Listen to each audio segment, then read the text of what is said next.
ব্লগটা শুরু হচ্ছে অন্যভাবে, অন্য জায়গার থেকে।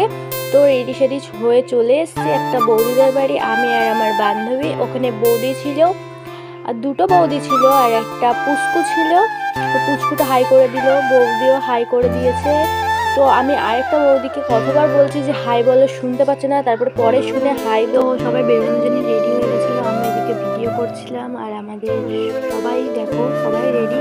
তো পুচকুটা বলতো পিপি আমাকে নাও। তো দেখতে দেখতে আমরা বেরিয়ে পড়েছি। তো আমরা কোথায় যাচ্ছি তোমাদের তো বলাই হলো না। আমাদের সন্ধ্যের থেকে ডিসাইড হলো যে চল আমরা একটু ঘুরে আসি আর ঘুগনি খেয়ে আসি। তো আমরা বেরিয়ে প্রথমেই বাবার দর্শন পেয়ে গেলাম। মানে তারপরে আজকে অনেকটাই ঠান্ডা ছিল, আর যেহেতু আমার অনেক ঠান্ডা লেগেছে তোমরা গলা শুনে বুঝতেই পারছো, তাই আমি টুপি টুপি পরে একদম বেরিয়ে পড়ছি। তো দেখতে দেখতে চলে এসেছি ঘুগনির দোকানেটা। অনেকেই জানে এই ঘুগনিটার অনেক নাম, চাপা বেড়ে হাই স্কুলের সামনে পুরো। তোমরা যদি না জেনে থাকো, আর অনেকে হয়তো জানো, যদি না জেনে থাকো বলে পরের ব্লগে তোমাদের লোকেশন ট্যাগ করে দেবো। তো দেখতে দেখতে সবাই ঘুগনি নিয়েও নিয়েছে, তা আমরাও নিয়ে নিয়েছি। তা সবার মুখ থেকে আমি শুনছিলাম যে কেমন হয়েছে, সবাই তো সুন্দরই বলেছে। তো দেখো সত্যি খুব সুন্দর ছিল ঘুগনিটা।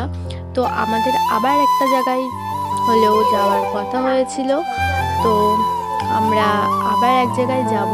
তো দেখতে দেখতে সেই জায়গায় যাওয়ার জন্য বেরিয়ে পড়েছি। তো কথা হয়েছিল আমরা ফুচকা খাবো, ফুচকা খেয়ে বাড়ি যাব। কেন সেদিনকে অনেক রাত হয়ে গেছিলো, আর আমার শরীরটাও ভালো লাগছে, শরীরটা খুব খারাপ লাগছিল। তাই আমি বলেছিলাম যে ফুচকা খেয়ে বাড়ি চলে যাব।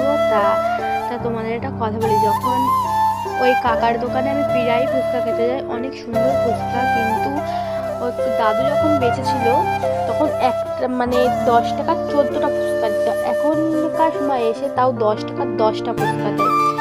তা ওই কাকার দোকানে আমরা যাই। তো দেখে দেখে ফুচকার দোকানে চলে এসেছি। এই যে সেই কাকা, ওনার বাবা মারা গেছে, তার জন্য কাকা এখন বসে। তাই এটার